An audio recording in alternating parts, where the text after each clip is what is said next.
The first distress call came 42 years ago.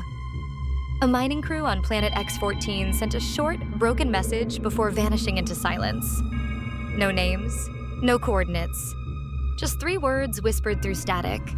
The walls move. Every rescue mission that followed disappeared. Their ships were found drifting empty.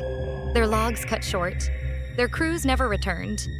The company locked the planet out of every chart, buried the files, and swore it never existed. But some of the recordings survived, fragments hidden in private archives, scattered across black channels. This is what they reveal: an abandoned colony built on stone that bleeds. Miners swallowed whole by tunnels that shift like lungs, flesh fused with steel. Voices calling from the dark. This is not rumor. This is not legend. This is the story of the flesh mines of Planet X14. The ship Starfire shook as it pushed through the heavy clouds of Planet X14. The sky outside was dark and thick with dust, a storm that swallowed everything in sight.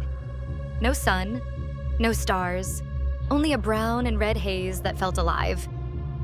Inside the ship, the 4 crew members sat strapped into their seats. No one spoke for a long time. The only sound was the rumble of the engines and the hiss of recycled air. Sam, the captain, kept both hands tight on the controls. His eyes stayed on the screen, but his jaw was hard and his shoulders stiff. He told himself this was just another job, another forgotten planet, another old station to check. But he had heard the stories. Everyone had. X14 was a place no one returned from.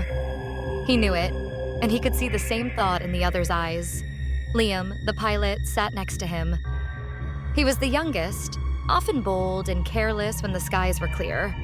But now his face was pale. He leaned forward and stared out at the storm.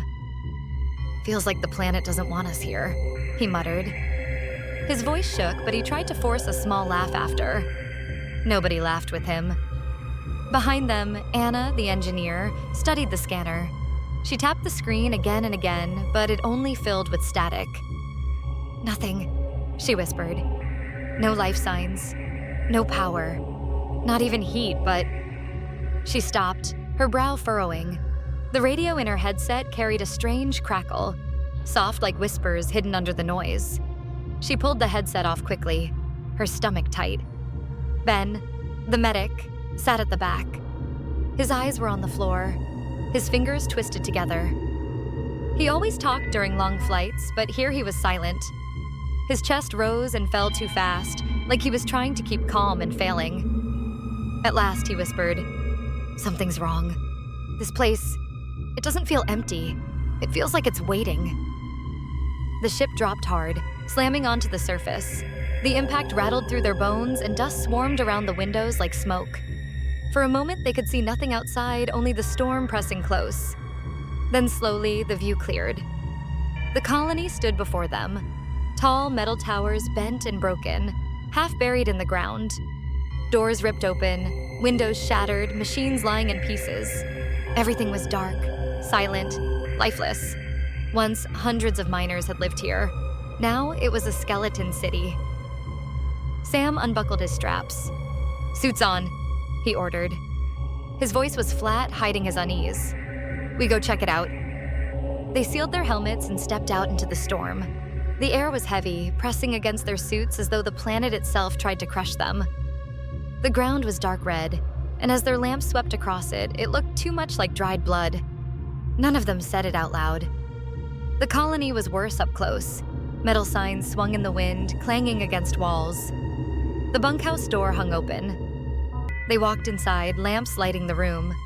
Dust covered everything, but it looked like people had only just left. Beds unmade. Cards scattered across the table. Coffee mugs still sitting out.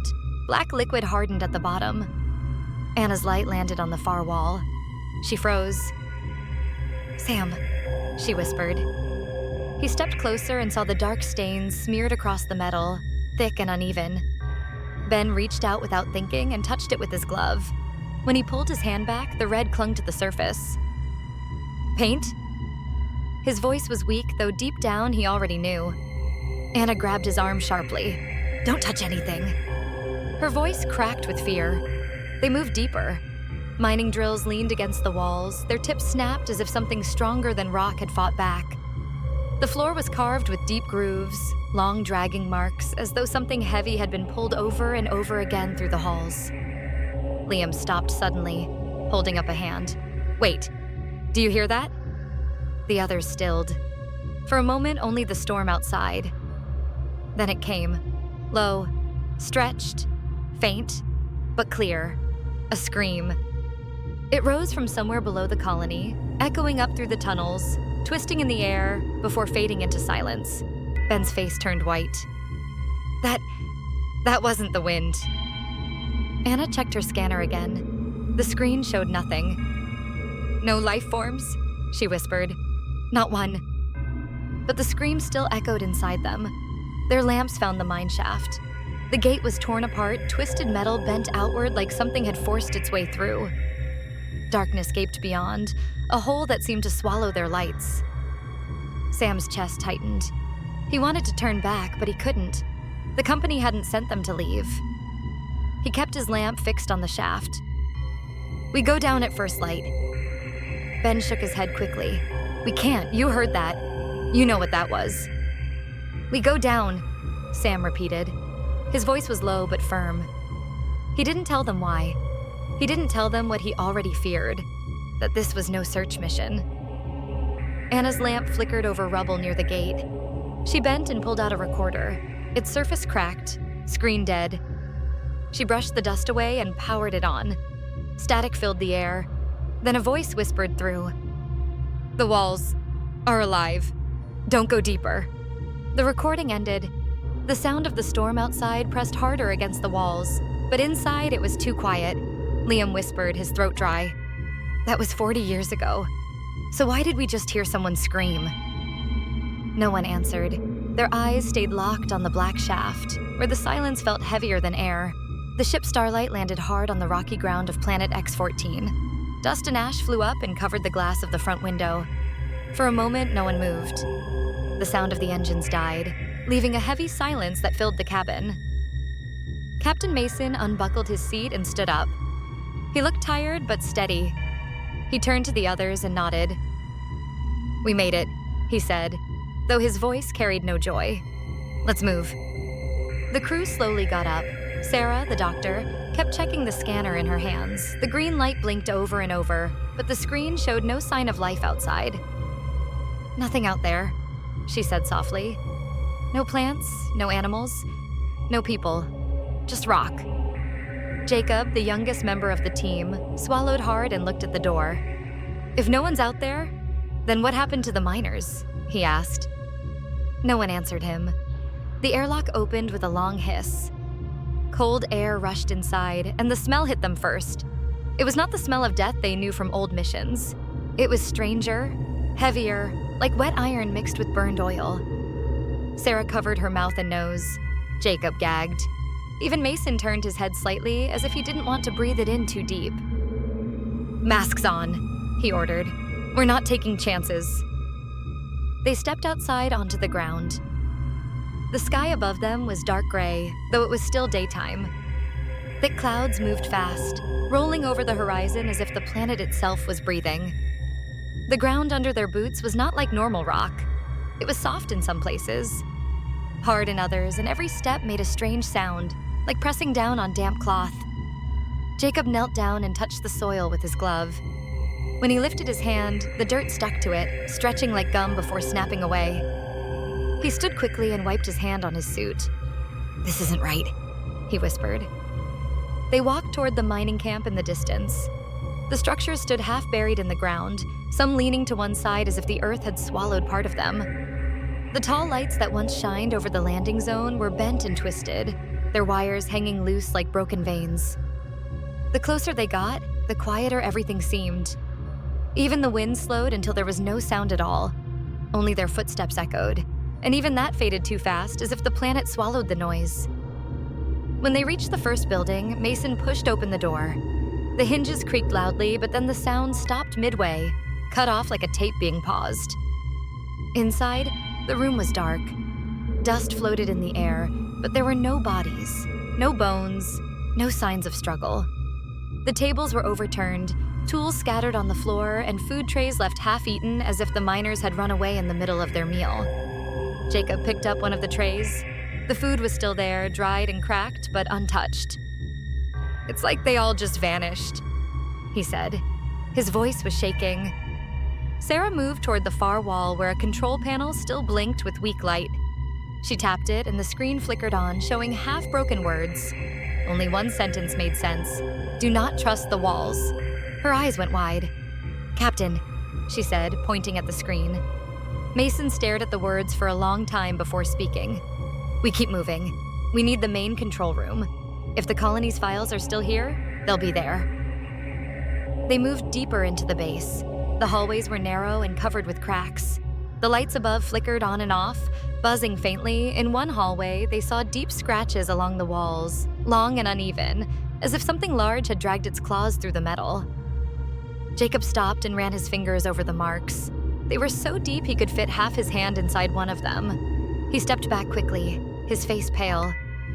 "This wasn't made by human hands," he whispered. Further in, they found a large tunnel that led down into the mine itself. The elevator shaft stood open, the lift missing. Nothing but a dark hole stretching into the earth. A strange noise came from below, like breathing, slow and heavy. Mason froze, holding up his hand to stop the others. They listened. The sound grew louder, echoing up the shaft, almost human but not quite. Sarah clutched her scanner tight, her knuckles white. "There's something down there," she said. Before anyone could reply, Jacob's flashlight flickered and went out. He smacked it against his hand, but it stayed dark. Then, slowly, the others' lights began to fade too, one by one, until only Mason's beam still shined. The darkness around them felt alive, pressing close. The sound of breathing grew louder. "Closer," Sarah gasped. "It's not coming from below," she said. "It's all around us." Mason raised his weapon and aimed into the shadows. "Stay close," he said. His voice was firm, but his hand shook. Behind them, the door they had come through slowly began to close on its own. The metal groaned as it sealed shut, cutting off their way back. Jacob spun around and shouted, "We're trapped!" The walls around them seemed to shiver, as if something under the surface was moving. A low, wet sound filled the hallway, like muscle sliding against stone. The words from the broken screen came back to Sarah's mind. "Do not trust the walls." She grabbed Mason's arm. "It's the base," she whispered. "The whole place is alive." And as the last light went out, leaving them in total darkness, they finally heard the voices. Not their own, not human. The voices of the miners crying from inside the walls. The tunnel opened into a massive cave that looked like the inside of a living body. The walls were soft and pale, stretched tight like skin. Veins ran through the stone, glowing faintly as if carrying some strange liquid. Every step the crew took echoed as if they were walking through the belly of something alive. The air was thick and hot, and it smelled like blood. John raised his scanner. The numbers made no sense. The machine picked up body heat, not from the crew, but from the walls themselves. "This whole place is alive," he whispered. Mary kept close to him, her eyes locked on the ceiling, which twitched as if something unseen crawled just above. Behind them, Ben pointed his light toward the far side of the cave. Something moved. It was tall and slow, its shape hidden in the shadows. The crew froze. The figure stepped forward, and the light revealed a human face, pale and stretched, with skin pulled thin over sharp bones. Its body was not fully human anymore. Its arms bent the wrong way. Its chest split open and fused with wires, and its legs melted into the floor like it had grown out of the stone itself. The thing opened its mouth, but instead of words, a deep hum poured out, shaking the ground under their feet. John raised his weapon, but Mary grabbed his arm. "Don't shoot," she whispered. The creature's eyes locked on them, wide and filled with something that looked like pain. For a moment, it seemed to recognize them, as if it remembered being human once. Then it reached out an arm, its long fingers scraping the floor, leaving a trail of black liquid behind. Ben's voice cracked. "We need to move. Now." The three of them backed away slowly, but the creature followed. Each step it took made the walls tremble. When John shined his light on the walls again, he saw faces pressed beneath the skin-like stone. dozens of them. Some had their mouths open in silent screams. Some had their eyes moving, following the crew. They weren't dead. They were alive, trapped in the walls, fused into the flesh of the cave. Mary covered her mouth to keep from screaming. One of the faces was moving, lips forming words without sound. She leaned closer and read them. The face mouthed, "Help me." The creature suddenly howled, a sound that shook every bone in their bodies. The faces in the walls all screamed at once, their mouths opening in unison, though no sound came out. The crew turned and ran.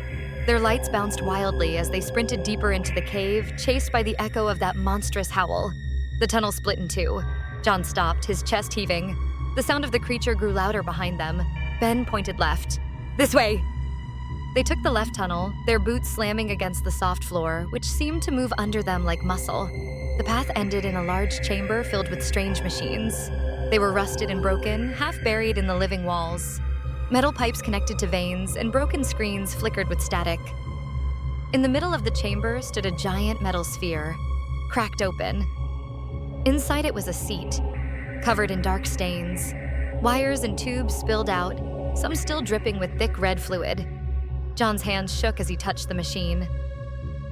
This was built by people, but it's alive now. The walls pulsed around them as if agreeing with him. Mary stepped closer to the sphere and saw scratch marks on the inside of the seat. Someone had been trapped there, clawing to get out. Before they could move, the sound of the creature returned. It was near. The tunnel behind them shook as it came closer. The crew searched for another way out, but the chamber had no exit. They were trapped. Ben raised his weapon, his voice breaking. "We fight!" The creature entered the chamber, ducking low to fit through the tunnel. Its body glistened in the light, covered in wires and torn flesh. Its mouth opened again, and this time words came out, broken and distorted. "Stay." "Here." Mary shook her head, her voice trembling. "No, we're not staying." She aimed her weapon and fired. The blast hit the creature's chest, tearing a hole through the flesh. But instead of falling, it screamed louder. The walls around them pulsed violently, and the faces began to thrash, their eyes rolling in terror. The chamber itself was alive, and it was angry. The crew fired together, their weapons lighting up the chamber. The creature staggered but didn't fall. Its body twisted and grew taller, as if the walls were feeding it strength. The faces in the stone cried without sound, their mouths stretching unnaturally wide. The sphere in the center of the chamber began to hum, its broken screens lighting up with red symbols none of them understood. The ground cracked open beneath their feet. Thick tendrils of flesh shot out, wrapping around their legs and pulling hard. John screamed as he fired down, blasting the tendrils, freeing himself. Mary tore at the ones grabbing her arms, her eyes wide with terror. Ben was dragged halfway to the floor before he managed to cut himself loose. The creature moved closer, its body towering above them, its face stretching into something inhuman. The chamber was closing in, the walls pressing tighter, the air turning heavy and hot. John realized they couldn't kill it. Not here. The entire place was alive, and they were inside its body. "Run!" he shouted again. But this time, there was nowhere left to go. Ben's hands shook as he forced the heavy door shut behind them. The grinding echo of the station's metal seemed to follow him even here, as if the walls were alive. His flashlight beam cut through the thick dust that hung in the air like fog. This chamber was larger than the others. Strange pipes twisted overhead, dripping black liquid that looked almost alive. The walls were covered in markings, strange circles and lines carved deep into the steel, glowing faintly with a sickly red light. Ben froze. These markings didn't look like human work. They pulsed as if the station itself had veins. Leah moved closer, keeping her gun raised, her eyes darting across the symbols. "This is wrong. This is not engineering. This is something else." Her voice was low, but it trembled. She traced her glove over the glowing carvings, and for a moment the lines shifted like they were reacting to her touch. The air grew heavier. Ben could hear his own breathing, loud and ragged inside his helmet. He wanted to run, but his legs would not move. Suddenly, the floor beneath them rumbled. A deep vibration traveled up through Ben's boots, and the markings on the walls grew brighter. From the shadows at the far end of the chamber, something stirred. At first, it looked like the wall itself was bending outward. Then a shape pulled itself free. A tall, dark figure with long arms and a face that looked stretched, like melted metal. Its eyes glowed white. The air around it shimmered, and Ben felt a sharp pain in his head as if the thing was inside his thoughts. "Don't move," Leah whispered, though her voice cracked with fear. The figure tilted its head, staring at them, silent. It made no sound, but its mouth opened wide, far wider than it should have, and the air turned colder. Ben gripped the wrench tighter, though he knew it was useless. The thing stepped closer, each movement slow, its body bending like liquid metal. Then, all at once, a high-pitched screech filled the chamber. Lights flickered above them, sparks falling like rain. The figure vanished, melting back into the wall, leaving only the red glow behind. Ben gasped, his knees weak. "What was that?" he whispered. His voice was almost lost in the echo of the dying screech. Leah didn't answer right away. She lowered her gun, but her eyes stayed fixed on the walls. "It wasn't just a shadow. It's the station. It's alive, and it doesn't want us here." Her words were heavy, and Ben felt the weight of them sink into his chest. They pressed on, moving deeper into the chamber. At the center stood a huge core, a tower of metal pipes and spinning rings. Black wires coiled around it like snakes, pulsing with faint light. The air near it buzzed, making Ben's skin crawl. He could feel something pulling at him, like the machine was drawing him closer against his will. Leah grabbed his arm, pulling him back. "Don't touch it. Whatever it is, it's not just power." A loud thud shook the floor behind them. Ben spun, his flashlight beam catching movement. Out of the shadows came smaller shapes, figures that looked human at first glance, but their faces were wrong. Their eyes glowed the same white as the tall figure. Their mouths hung open, whispering words in a language that made no sense. They walked stiffly like puppets on strings. Ben's stomach twisted when he recognized their uniforms. Station crew. Leah fired a warning shot, the sound exploding through the chamber. The figures didn't flinch. They kept walking, whispering in unison, their voices mixing into a low hum that rattled Ben's bones. The glow in the walls pulsed brighter, feeding them, guiding them. Leah grabbed Ben's hand. "Run!" They sprinted across the chamber, weaving between broken machinery and fallen beams. The whispering grew louder, echoing in their skulls. Ben risked a glance back. One of the figures was crawling along the wall like an insect, its head twisting at an impossible angle to watch him. His chest burned as he forced himself forward. At last, they stumbled into a narrow passage on the other side. Leah slammed her hand on the panel, forcing the door shut. The figures stopped just beyond the glass, pressing their hands against it, their white eyes never blinking. Their mouths moved, still whispering words that scratched at the edge of Ben's mind. The glow in the chamber pulsed in rhythm with their voices. Then, slowly, they backed away, vanishing into the red-lit fog. Ben collapsed against the wall, sweat dripping down his face. His hands wouldn't stop shaking. "They were human," he whispered. "Those were people." Leah nodded, but her face was pale. "They were, but not anymore. The station, it's taken them." Ben stared at her, fear rising inside him like fire. "Then it'll take us too." Leah's eyes hardened. "Not if we destroy that core." She looked back at the sealed chamber, the glow still faintly pulsing through the cracks. "That's where it all comes from. We shut it down or it shuts us down." Ben swallowed hard. His body ached, his mind screamed for him to run far away, but he nodded. The station was alive, and they were trapped inside it. There was no escape, unless they killed its heart.